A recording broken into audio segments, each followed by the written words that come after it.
Ok, alors vous avez peut-être lu dans le résumé du mail qui avait été envoyé, mais je ne vais pas parler de grandes théories ou quoi, on va juste commencer avec un jeu assez simple qui se joue sur un tableau 5x5. C'est un jeu électronique, le 5x5 il était sorti, si vous voulez une date, en 1995. Et voilà, on l'allumait, il y avait une combinaison de lumière qui s'allumait, par exemple, disons ces deux-là, elles sont allumées.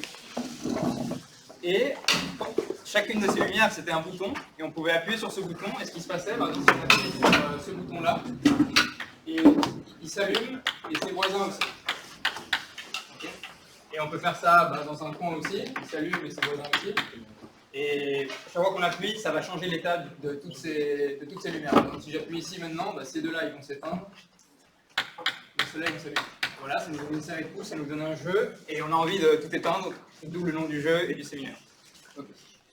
Si vous voulez des détails, c'est pas la première fois qu'un jeu de ce type avait été commercialisé. Il y avait, on reviendra peut-être après dessus, il y avait une version de 3x3, mais c'était pas le jeu en tout cas c'était beaucoup plus récent, c'était 1970. Mais bon, c'est des détails, c'est juste pour un peu d'histoire. Ok, maintenant, ce qui était écrit, c'est qu'on allait étudier un peu ce jeu et on allait se poser quelques questions. La première question, ce sera la suivante. C'est quoi la meilleure façon? Ce serait de dire, est-ce que toutes les configurations, elles sont atteignables? Est-ce que, en fait, si l'ordinateur il allume n'importe quoi, je peux toujours me ramener à zéro? Est-ce que je peux toujours tout éteindre? Ça, ce sera la première question.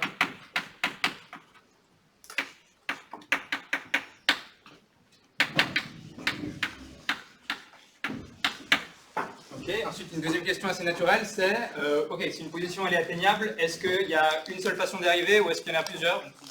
Après, il faudrait bien définir ce que c'est, deux façons différentes d'y arriver, mais on peut y réfléchir.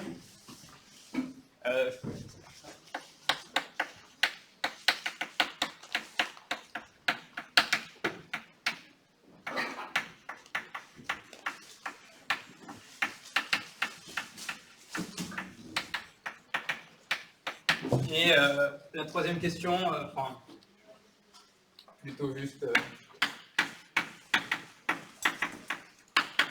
généraliser tout ça et on verra comment.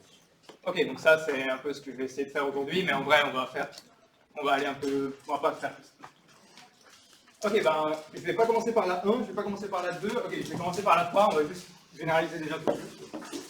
Pour ça, on va introduire un peu de langage de théorie des graphes. Ici, quand on a des problèmes où il y a des sommets, où on est juste intéressé par une seule chose par ces sommets, c'est à quels autres sommets ils sont voisins. Ce qui est exactement le cas ici, on est juste intéressé pas vraiment à la place dans l'espace de cette case-là, mais plus sa place et ses voisins. Enfin, pas sa place, mais juste ses voisins en fait. On peut introduire un objet qui s'appelle un graphe. Vous avez peut-être déjà entendu parler, c'est un objet hyper simple à définir, c'est disons un ensemble de sommets, et on est juste intéressé aux connexions entre eux. Quelque chose comme ça. Okay. Si on veut vraiment le définir formellement et proprement, ok, on définit un ensemble de sommets V1, V2, V3, V4, V5, qu'on appelle V. Et un autre ensemble de qui va nous dire exactement quand est-ce qu'un V est connecté à un autre V. Par exemple ici, je vois que V1 est connecté à V2. D'ailleurs, si c'est trop petit, n'hésitez pas à dire. Là, je vois que c'est pas. Ici, je mettrais V1, V2 par exemple. Voilà, bon, c'est un peu. Pas la définition la plus formelle que vous ayez vue, mais en théorie des graphes, la définition du graphe, je ne vais jamais trop. Pas trop besoin de passer trop de temps dessus. Ok, et maintenant ici, ce qui nous intéresse juste, c'est les connexions entre tous ces points, donc on a juste ce graphe-ci en fait.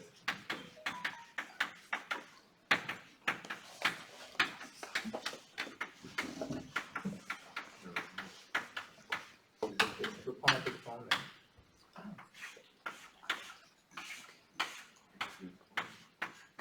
Okay. Pour l'instant, je n'ai rien changé au problème, mais maintenant, je peux vraiment bien généraliser sans trop me préoccuper de voisins dans l'espace. Je peux par exemple penser au problème sur juste deux sommets ou quelque chose comme ça. Mais d'abord, avant de me concentrer sur le problème, juste vous présenter un des théorèmes les plus Ok, les plus simples de théorie des graphes qui existent peut-être, et les plus connus peut-être aussi. Qu'on voit tout de suite après la définition générale, c'est le suivant. On définit pour un certain sommet son degré, comme le nombre de voisins de V. Par exemple, ici le degré de VI, ça va être le nombre de voisins de VI. Où on est voisins si on est connecté par une arête. Ok. Ok, peut-être je peux mettre un peu de couleur juste pour que ce soit clair, même si pour l'instant il n'y a rien de trop choquant dans ce que je dis. Par exemple, ok, le degré de V2 c'est 1 et le degré de V3 c'est 3. Ok, et ce fameux théorème, c'est du coup le théorème suivant. La somme des degrés de V, quand V parcourt tous les sommets, c'est toujours pair. Ok, et peut-être que déjà la preuve est assez... Peut-être que certains voient déjà comment faire. En fait, chaque arête par ce processus de degrés est comptée 2 fois. Donc, par exemple, ici, si... peut-être je reprends ça. Si ça c'est le degré 2, ça c'est le degré 2, ça c'est le degré 2, on voit bien que la somme de tout ça c'est bien pair. Et la raison pour ça, c'est qu'on peut voir le 1 ici comme un petit trait là, le 2 comme 2 traits ici, 3, 2, 2. Et on est juste en train de dire que le nombre de petits traits bleus est pair, mais ça c'est clair parce que sur chaque arête, il y a 2 traits bleus. Donc, c'est pair. Ok, bon, pas pourquoi j'écris preuve, mais... Ok, maintenant, on retourne sur le problème, et peut-être que cet outil-là va nous être utile quelquefois. Maintenant, on a vraiment fait ça le plus amplement possible. Sur tous les graphes, on va considérer ce problème et essayer de comprendre un peu ces deux questions. Du coup, on peut prendre vraiment des graphes très faciles. Prenons juste du coup le graphe à 2 sommets. Et ici, malheureusement, c'est clair que toutes les configurations ne sont pas atteignables. En fait, quand j'appuierai là-dessus, celle-là va toujours changer en même temps que celle-là. Quand j'appuierai sur celle-là, elle va toujours s'activer en même temps que celle-là. Du coup, il n'y a pas trop de moyens de changer celle-ci sans changer celle-là. Du coup, malheureusement, la question 1, elle a une réponse négative. Ok, et là vous allez me dire, ouais, ok, mais c'est un peu, on est assez loin. Mais en vrai, même pour des graphes très grands, il peut arriver des choses comme ça où on ne peut pas activer une sans activer l'autre. Si par exemple je dessine juste un petit triangle et ici un graphe énorme, très compliqué, plein de trucs. Ok, ça va être très difficile d'activer celle-là sans activer celle-là. Et la question 1, encore une fois, elle a une réponse négative. Donc ok, ça nous donne un peu une idée de pourquoi le problème n'est pas si évident que ça à résoudre. Okay. Mais pour plein de graphes, on peut essayer pendant longtemps, on peut voir qu'il y a toujours quelque chose qui semble atteignable, c'est de changer toutes les lumières. Et ça peut sembler d'être un problème très facile, donc déjà c'est vrai, et ça n'a pas l'air très dur. Normalement, si on vous donne ce problème, vous pensez pouvoir le résoudre en peu de temps, mais en vrai il est beaucoup plus difficile que prévu. En fait, le fait d'appuyer sur que la lumière change quand on appuie aussi sur celle-là, elle donne un problème assez bizarre. Par exemple, si j'avais pris quelques exemples de solutions. Par exemple, déjà si je veux tout allumer ici,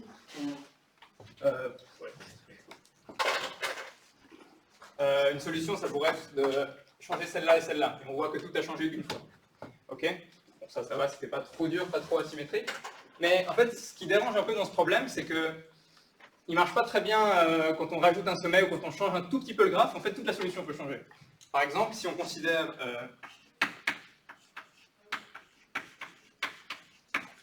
ce graphe-ci, alors, ok, ça m'a pris un petit moment de trouver la solution, mais ça devrait marcher. Il y a tout qui change une fois, et celui-là, il change 3 fois. Du coup, c'est bon. Tout a changé un nombre impair de fois, et on a réussi de passer de tout allumé à tout éteint. Mais si j'enlève celui-ci, et qu'il me reste ça, je pense même la seule solution, ce serait vraiment de tout allumer. Et ok, le problème est un peu bizarre. On a juste enlevé ça, et on voit qu'il y a quand même une grande différence entre les deux solutions. Mais il existe quand même une solution qui utilise que de la théorie des graphes, et c'est la première que je vais vous présenter. Et du coup, c'est le premier résultat qu'on a, et qui est vraiment pas trivial, c'est qu'on peut passer de tout allumé à tout éteint dans ce jeu-là. Donc, je vais quand même écrire... Okay.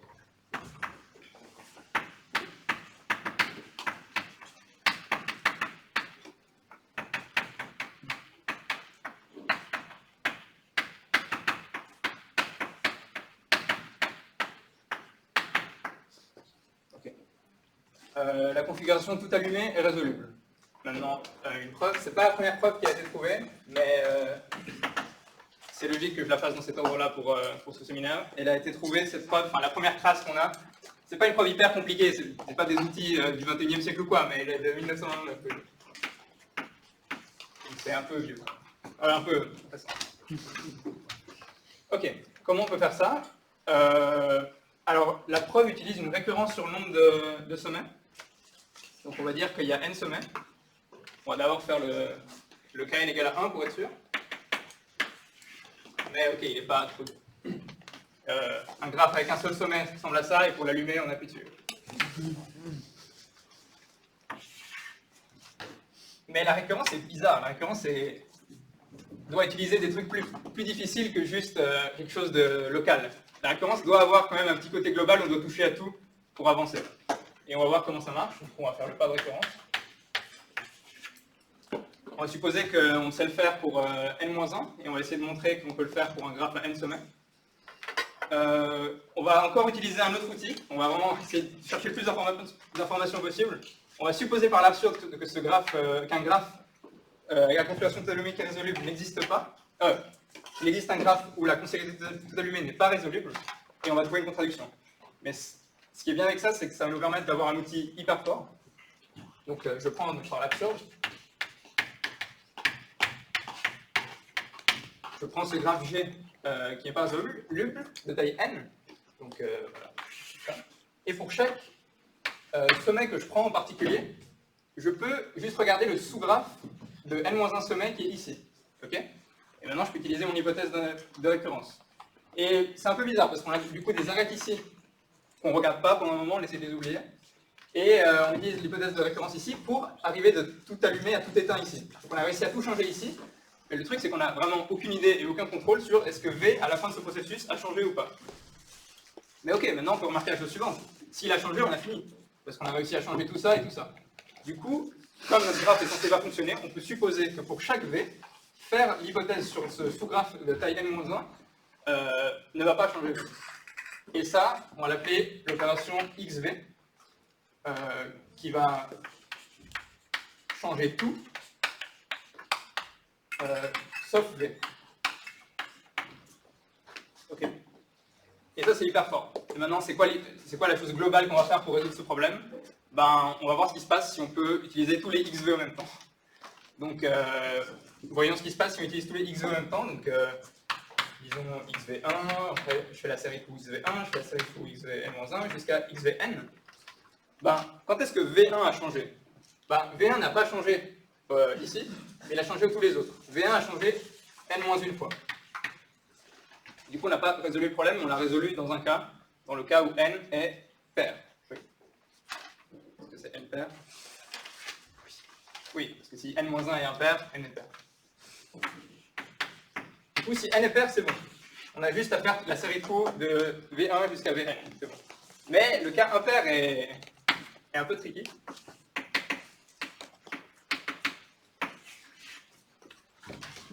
Parce que pour que utiliser plusieurs fois XV sur un sous-graphe fonctionne, il faut que ce sous-graphe soit de taille paire, en fait. Et ici, il faut qu'on trouve un bon sous-graphe de taille paire dans n impair. Et c'est ici, en fait, je ne vais pas présenter ce théorème pour rien, on va l'utiliser. Ce théorème, il a un corollaire direct, c'est que si le nombre de sommets est impair, alors il existe un sommet de degré pair. Pourquoi? Parce que si on avait, si cette somme, elle avait une taille impaire et qu'on sommait que des choses impaires, on ne pourrait pas se retrouver avec quelque chose de pair à la fin. Donc il doit y avoir un sommet de degré pair. Donc par le théorème, il existe un V avec un degré qui est pair. Okay.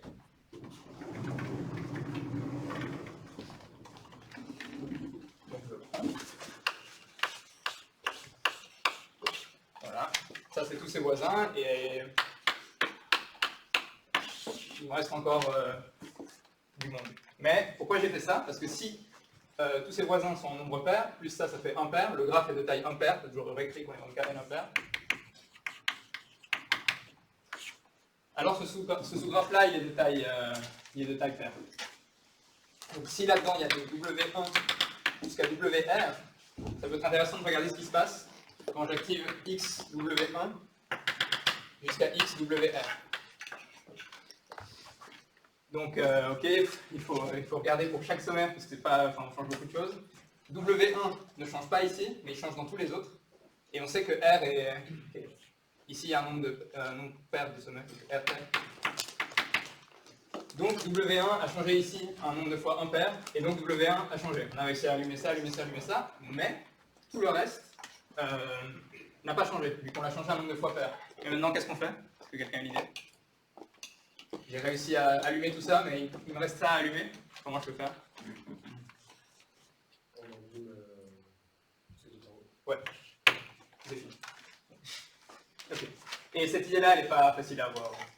Du coup, faire la série de coups ici, et puis juste allumer V. Et c'est pas la première preuve du résultat de... Ouais, pardon. Pourquoi ça ne change rien sur les voisins de V? Parce que si je prends un voisin de V, je sais qu'il va changer par XW1, il va changer par XW2 jusqu'à XWR, donc il va changer un autre paire de fois. Ouais. Ok. Cette preuve, c'est pas la première preuve du résultat qui a été trouvé, et en fait, plus tard, on va voir la preuve, et dans le papier, enfin dans l'article qui démontrait le théorème, l'auteur se demandait vraiment si une telle preuve de théorie des graphes existait, mais elle a été trouvée 10 ans plus tard. Ok. Cette preuve, elle est très bien. Je vous ai vendu un truc incroyable, je vous ai dit on va résoudre plein de trucs comme ça, mais pour l'instant on sait juste qu'il y a une configuration qui est atteignable et on ne sait même pas comment. La preuve algorithmique, enfin, calculer la façon de résoudre, ça prend beaucoup de temps. Du coup maintenant, on va utiliser, j'ai dit que, pardon, dans le résumé il y a la théorie des graphes et l'algèbre binaire. En fait l'algèbre binaire c'est plutôt c'est l'outil plus naturel pour travailler avec ce problème en fait. Enfin, la théorie des graphes, c'est pas vraiment un outil, c'est un langage, mais ici l'algèbre binaire, ça vient assez naturellement. Pourquoi? Parce que, en fait, on n'a pas fait des remarques assez simples au début quand on a découvert ce jeu. On peut faire des remarques comme par exemple, l'ordre des coups ne change pas. Okay. Si j'allume ça et puis j'allume ça, ça ne change pas que si j'allume celui-ci ou celui-là. Et aussi, si j'appuie 2 fois sur quelque chose, ça ne change pas. Donc ça, c'est un peu plus simple à voir. Mais si maintenant, je fais la série de coups suivante, par exemple, V1, V4, V3, V1, V4 par exemple. Non, c'est pas la meilleure, mais... Ok. Si j'appuie sur 1, 4, 3, 1, 4, ben, je peux les mettre dans l'ordre que je veux, mettre les 1 ensemble, mettre les 4 ensemble, donc je peux changer tout l'ordre. Et ok, V1, V1 ça change rien, V4, V4 ça change rien, et V3, c'est ça qui m'intéresse. Donc en fait, on peut encoder une série de coups par une suite de 0 et de 1, où pour VI, bah, la ième position va indiquer si j'appuie dessus ou pas. Et c'est ça qu'on appelle une série de coups, parce que V2 et V3 et V3 et V2, c'est un peu le même coup. Donc en quelque sorte, on va encoder l'idée. C'est d'encoder une série de coups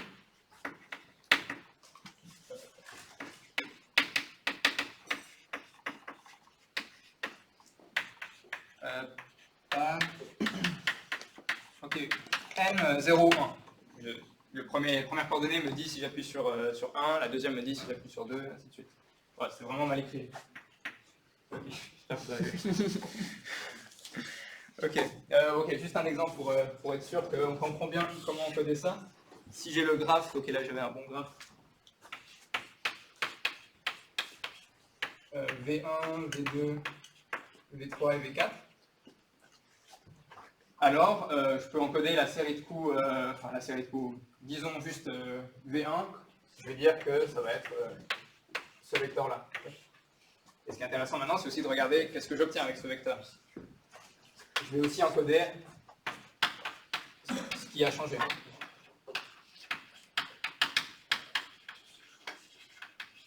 Et ici, qu'est-ce qui a changé? Si j'appuie sur V1, bah, ce sera V1 et ses deux voisins, donc V2 et V3. Donc ce vecteur-là, je vais l'envoyer par ma fonction, disons que j'appelle A, sur 1, 2, 3, 0. Ok. Donc j'ai une sorte de fonction qui va de z sur 2z puissance n vers z sur 2z puissance n. Mais cette fonction, elle c'est pas juste une fonction comme les autres, ouais. Elle est très linéaire. C'est-à-dire que si j'appuie sur V1, j'obtiens quelque chose. J'appuie sur V2, j'obtiens quelque chose d'autre. C'est comme si je faisais la suite de coups à la suite. Donc je peux additionner ces vecteurs avec la règle que 1 plus 1 égale à 0. Ok. Donc, pour expliquer ça, donc j'ai ce vecteur-là qui va allumer ça. Disons que j'ai le vecteur 4 qui va allumer V4 et son voisin, donc 3. Alors, je vais dire que 1, 0, 0, 1, et on voyait sur la série de coups, j'appuie sur V1 et V4, donc ça va allumer V1 une fois, ensuite V2 il va juste être allumé par V1, V3 il va être allumé par V1 et V4, donc ça reste 0, et V4 il est allumé une fois. Et en fait on voit que par construction, ça plus ça fait ça, avec la règle que 1 plus 1 égale à 0. Je vérifie juste, 1 plus 0 égale à 1, 1 plus 0 égale à 1, 1 plus 1 égale à 0, et 0 plus 1 égale à 1. Ok, mais en fait, tout ça pour dire, enfin, tout ça pour cacher depuis longtemps que c'est juste un homomorphisme d'espace vectoriel, enfin, c'est quelque chose de très linéaire. Ouais. Ok, est-ce que j'ai envie de dire d'autres choses là-dessus, ou est-ce que je passe directement à la preuve? Ah non, en fait, il y a énormément de choses à dire dessus. Vraiment beaucoup. En fait, cette façon de voir le problème, on comprend beaucoup mieux, mais beaucoup mieux ce qui se passe. Déjà, on peut écrire, écrivons la matrice ici, pour V1, V2, V3, V4. Pour écrire la matrice, on dit sur quoi sont envoyés les vecteurs de la base canonique. Ouais. Donc ça, c'est envoyé sur 1, 1, 0. Ensuite, V2, c'est comme V1, ce sont les mêmes voisins. Ensuite, si j'appuie sur V3, ok, ça allume tout. Et si j'appuie sur V4, ça change. Ok. Donc en fait, on comprend beaucoup mieux ce qui se passe. Cette fois, avec l'algèbre binaire, les deux questions là, elles sont un peu plus claires. Quand on demande si les configurations sont atteignables, en fait on demande juste si cette matrice-là, elle est surjective. C'est-à-dire, est-ce qu'elle va avoir comme image toutes les configurations possibles. Quand on demande s'il y a plusieurs façons de résoudre le jeu, on demande juste si la fonction A, elle est injective. Okay. Donc peut-être j'écris ça parce que c'est quand même un bon point de vue.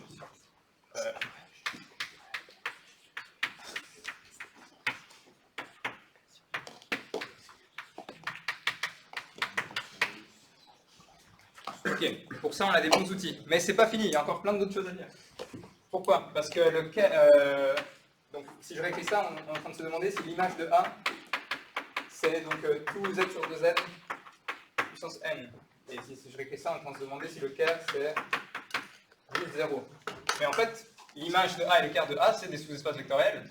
Et ce qui est bien, parce qu'ici, quand j'ai dit que 1 plus 1 égale 0, ça veut dire qu'on travaille sur un F2 espace vectoriel, où F2 c'est le corps à deux éléments, où 1 plus 1 égale à 0. Oula.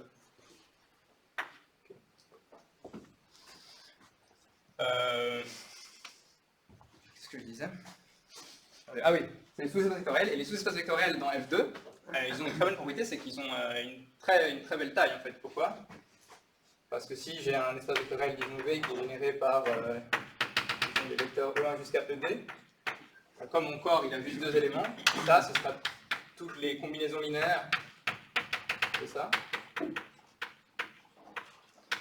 Mais je n'ai pas beaucoup de choix. Pour lambda 1, j'ai deux choix. Pour lambda 2, j'ai deux choix, ainsi de suite. Et donc la taille de V, ça sera toujours une puissance de V. Ça c'est cool. Pourquoi c'est cool? Parce que ça nous donne déjà une réponse incomplète à la question 1 et la question 2. Est-ce que toutes les configurations sont atteignables? Alors, il y en a en tout cas deux puissance I.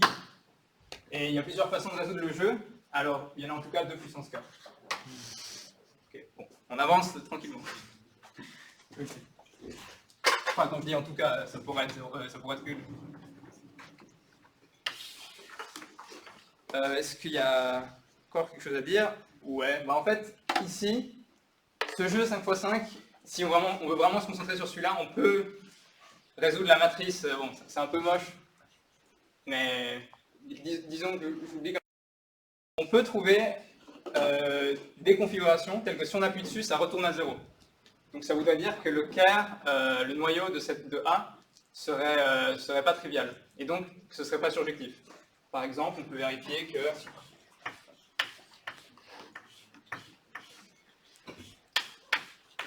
vérifier que si on appuie sur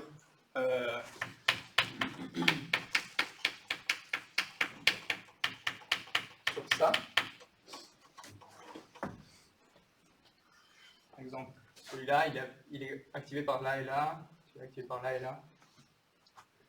Ça, c'est un élément du noyau. Et en fait, il n'y en a pas beaucoup. Je peux vous les donner tous. Je vous promets, il n'y en a pas beaucoup. Ok, bon, déjà, il y a le symétrique. Enfin, le...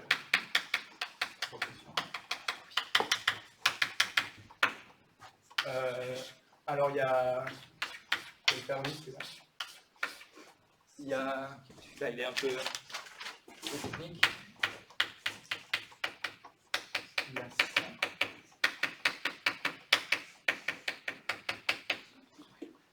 On met des sortes de T au bord du carré. Et ça a l'air de marcher. Mais en fait, j'ai l'impression que tout le monde a 4 voisins, sauf les cons. Ah non, c'est faux. Okay. Et dernier élément du quart, 0. Ok, donc, ce qui est cool aussi quand on travaille sur ces deux questions, c'est qu'elles sont très reliées.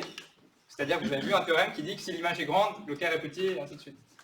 Donc je les ai appelés, la taille d'image de A, je l'ai appelé 2 puissance I, la taille de quart de A, je l'ai appelé 2 puissance K, mais en fait, peut-être que je l'ai écrit quelque part, hein, quelque chose d'important. Par le théorème du rang, je sais que la dimension de quart de 1 plus la dimension d'image de 1, c'est la dimension de l'espace de départ, donc 2 puissance n. Donc la dimension de 2 puissance n, c'est n. Oh. Ok, donc k plus i égale à n. Et on peut faire des calculs, voilà, quelque chose que je ne montre pas dans le séminaire, et vous montrer que le quart, c'est exactement ces 4-là. Donc, dans notre cas ici, dans notre cas ici, 4 c'est 2 au carré, donc k est dimension 2. Et si n, ici on a combien de sommets pour notre problème de base? On en a 25. Du coup l'image, on ne les a pas tous, on a juste un sous-espace de dimension 23. Donc on peut, enfin, je vais tricher, hein, j'ai résolu une énorme matrice dans ma tête, mais pardon. Ok. Ici, est-ce que toutes les configurations sont atteignables? Non. Il y en a 2 puissance 23, donc 25%. Mais c'est marrant, on peut faire ça avec n'importe quel problème, et comme il n'y a que des puissances de 2, c'est toujours une fraction de 2 puissance d qui va être atteignable. Et il y a plusieurs façons de résoudre le jeu. Il y en a 4 en fait pour n'importe quelle façon. C'est-à-dire que si je vous donne une façon, vous trouvez une solution, je pourrais toujours ajouter les 4 éléments du quart, ça ne va rien changer, mais ça va me donner d'autres solutions. Ok. Il me reste combien de temps? Plus. Un quart d'heure. Alors, je vais quand même faire la preuve de... Je pense que j'ai fait celui-là. C'est la question de... Donc maintenant on va voir la deuxième preuve qui est vraiment un théorème surprenant, je trouve.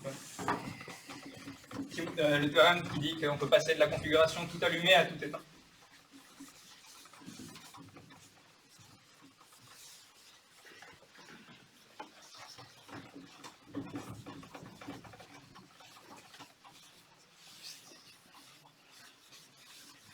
Et du coup, comme il reste 15 minutes, peut-être accélérer un peu.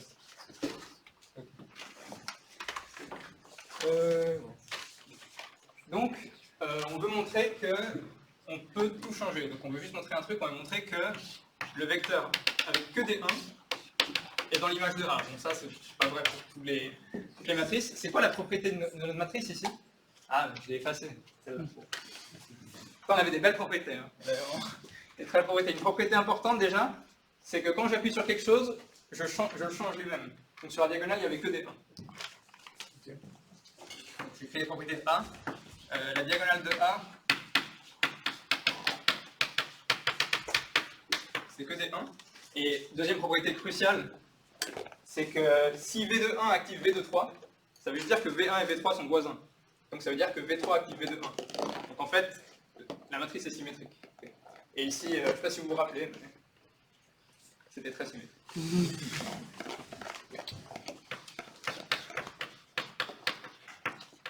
Ok, et en fait, c'est tout ce dont on a besoin. Sur F2, si on a ces deux propriétés, 1, 1, 1 va tout être dans l'image, et je vais essayer de le démontrer sans trop perdre de temps.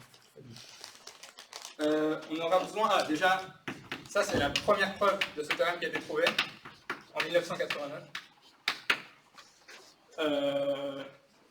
Et elle fonctionnait quelque chose comme ça.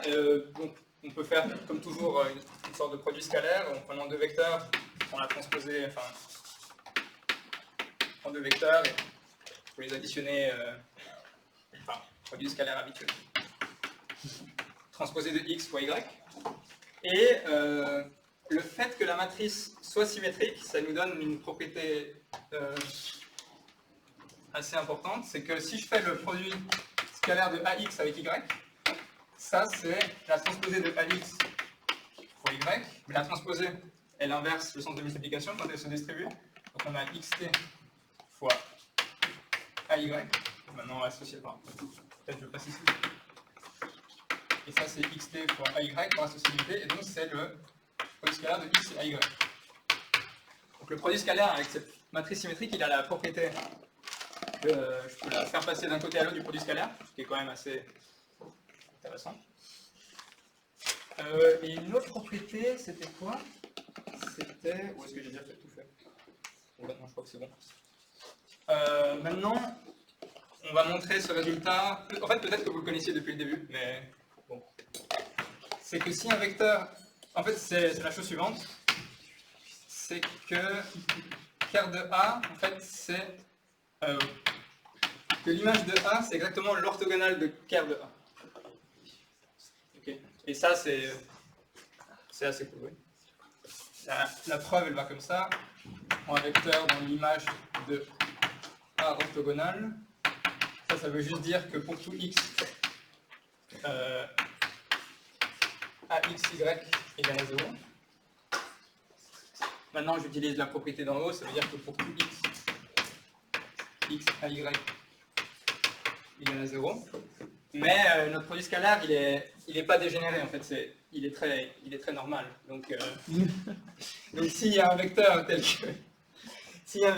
que je lui fais le produit scalaire avec tout, et ça donne toujours 0, en fait, mon vecteur de base, il doit être 0. Donc AY égale à 0. Et donc, ça veut dire quoi? Ça veut dire que Y est dans le ker de 1.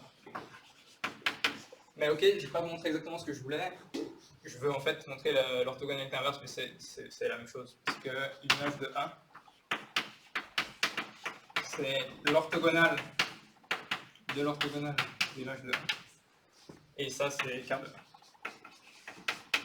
Ok, donc maintenant, pour que je me dépêche. Pour montrer que tous les 1 sont l'image de A, oui, ce que je montre qu'ils sont orthogonaux à tous les éléments dans le ker de A. Ok. Sauf que le produit scalaire d'un vecteur avec 1, 1, 1, bah en fait c'est juste c'est juste la parité de son nombre de 1. Je vous le montre rapidement dans l'exemple. Mais ça c'est 1 fois 1 plus 1 fois 0 plus 1 fois 1. Donc ici ça vaut 1 plus 1, donc ça vaut 0, parce qu'ici il y a un nombre pair de 1. S'il y avait un nombre impair de 1, il s'additionnerait encore et ça donnerait 1. Donc en fait, je veux montrer que pour n'importe quel élément du ker, il appuie exactement un nombre pair de fois. Et ça, bon, j'ai encore effacé là-bas, mais c'est pas grave. Je vous promets qu'il y avait un nombre pair de lumière sur lequel j'appuyais. Ici, il y en avait 12. Ici aussi. Là, je ne sais pas. Comment on montre ça? Alors, je vais le montrer, faire une preuve par... une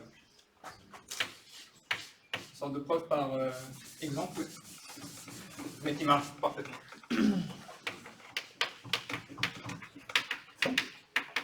Je prends un élément du ker et je vais faire une remarque importante. Dans 4x4, il y a un élément du ker qui est vraiment pas trivial, c'est si j'allume... Ah, peut-être avec des couleurs sinon. Et j'allume ça, ça, ça, ça, ça, et ça. C'est vraiment pas symétrique, pas comme dans 5x5, comme quoi le problème peut être sur... Enfin, bref. Et pourquoi ça c'est intéressant? En fait, je veux montrer que j'ai un nombre de croix vertes qui est pair. Et pour faire ça, je fais la chose suivante. qui est assez intéressante. Je prends le sous-graphe, donc j'oublie tout ce qui n'est pas vert en fait. J'oublie tous ces points-là et tous les arêtes qui y sont associés. Et même si le graphe a changé, on est d'accord que quand j'appuie là-dessus, bah, ça reste dans le noyau, j'ai rien allumé, j'ai rien changé quand j'appuie là-dessus. Donc ça veut dire que chaque sommet a un degré impair. Par exemple, celui-là, il a un degré 3, qui est impair, parce qu'il se fait appuyer dessus 3 fois, mais il se change une dernière fois en s'appuyant sur lui-même. Sauf que maintenant, je retourne sur ce théorème-là, qu'on utilise pour la deuxième et dernière fois aujourd'hui. Si tous les degrés sont impairs, la somme, il ne peut pas avoir un nombre impair de sommets, il doit y avoir un nombre pair de sommets. Okay. Donc, je ne sais pas quoi écrire, mais n est pair. Ou n c'est le nom, disons, carré. Ok, mais donc ça, c'est une façon déguisée de dire que 1 est dans l'orthogonale du kerne A. Et on vient de montrer ici que comme A est une matrice avec plein de propriétés, alors 1 est dans l'image de A. Et ça démontre le théorème encore une fois que pour n'importe quel graphe, je peux passer de tout allumé à tout éteint. Ok, il me reste combien de temps encore? Tu peux aller jusqu'à genre 10 minutes, je pense. Ah, il y a une question. Mais si on prend, s'il y avait une des lumières comme la lumière qui était isolée des autres, qu'elle ne soit pas attachée, Ouais. son degré il est 0, il est contribué par la somme, donc à ce moment-là, on peut en faire un fait. Mais le problème, c'est que... Donc celle-là, elle n'a aucun voisin, oui. Le problème, c'est que... si elle n'a aucun voisin, ça veut dire que... comment je peux dire ça?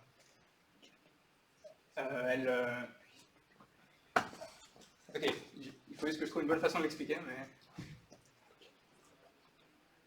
Elle s'allume elle-même, mais personne d'autre la change, donc on a changé quelque chose à la fin. On part d'une configuration où on fait cette série de coups et il n'y a rien qui change. Le problème, c'est que cette lumière-là, elle est toute seule. Il n'y a personne qui va l'aider à s'éteindre après qu'elle soit allumée. Ok, ouais. Mais c'est une bonne question, là. Ok.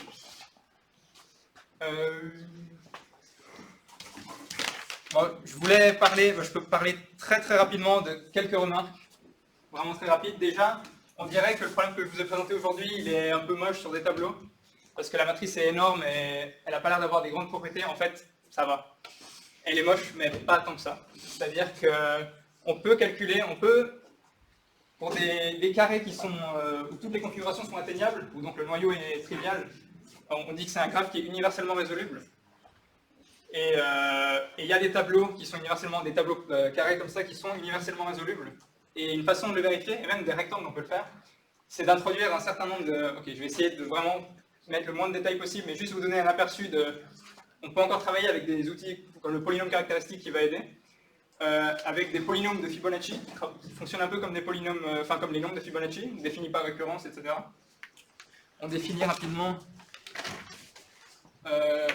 f0 égale à 1, f de 1 c'est le polynôme x, et ensuite pour le polynôme d'après, je dis que c'est x fois fn-1 plus fn-2. Donc je vais continuer un peu et je vais prendre tous mes coefficients dans le corps à deux éléments, juste 1 et 0, c'est pas trop dur. Donc ça c'est x fois ça plus 1, donc c'est x carré plus 1. Ensuite celui-là, bon, j'ai pas le temps. Oula, ça c'est, bon, peut-être je regarde quand même. X fois ça fait x cube, plus x, donc ça fait juste x cube. F4 c'est, vous voulez que j'en fasse 5, après c'est bon. X carré plus 1, et F5 c'est x puissance 5. Ok. Et très rapidement, sans preuve, juste vous donner une idée de ce qu'on peut faire encore avec ça. La grille n fois m, on peut écrire nm comme ça, elle est universellement résoluble. Donc, ce que j'ai dit, on peut tout atteindre, le noyau est nul. On va dire qu'elle est universellement résoluble. Si et seulement si, fn de x et fm de x plus 1 sont premiers entre eux.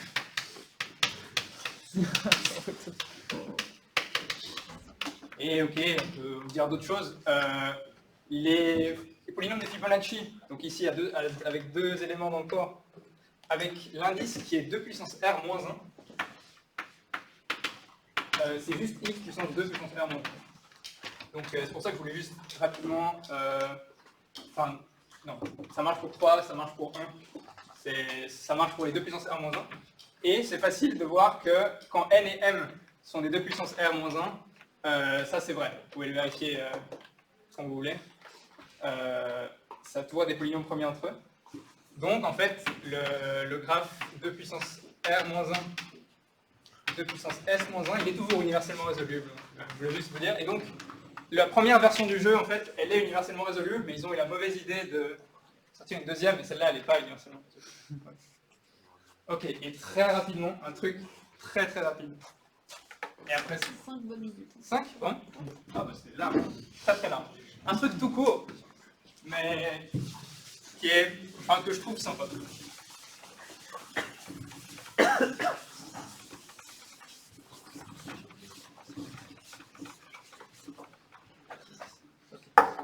Ok, vous connaissez bien sûr le coefficient binomial, le nombre de façons de choisir i éléments parmi un ensemble de n éléments.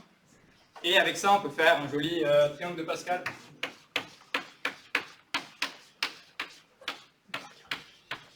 Ainsi de suite. Et ce triangle, il a plein de propriétés. Une des plus connues, ce serait que la somme de chaque ligne, c'est une puissance de 2. Donc ici, 1, c'est 1. Ça, c'est 2. La somme ici, c'est 4. 8 et 16. Et un tout petit peu moins connu, mais quand même relativement standard, la somme de un nombre sur 2, c'est la moitié. Donc si ici je prends juste le brun, c'est pas la meilleure couleur.